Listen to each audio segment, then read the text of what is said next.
సమస్త మానవాళికి శ్మశాన వాటిక ధర్మ సందేశం. గర్వం తలకెక్కితే నా వైపు ఒక్కసారి తల పక్కకు తిప్పి చూడు. నీకన్నా ఎంతో మంది గొప్ప గొప్ప వాళ్ళే నాలో మమేకమైపోయారు. నీవెంత నా తనువులో అణువంత.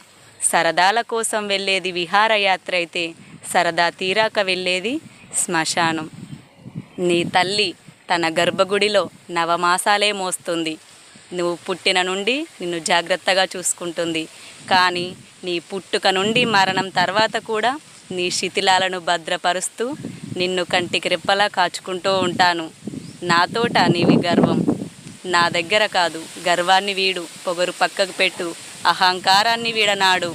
అప్పుడే నీవు బాగుపడతావు అని శ్మశాన వాటిక ధర్మ సందేశాన్ని సమస్త మానవాళికి తెలియజేస్తుంది.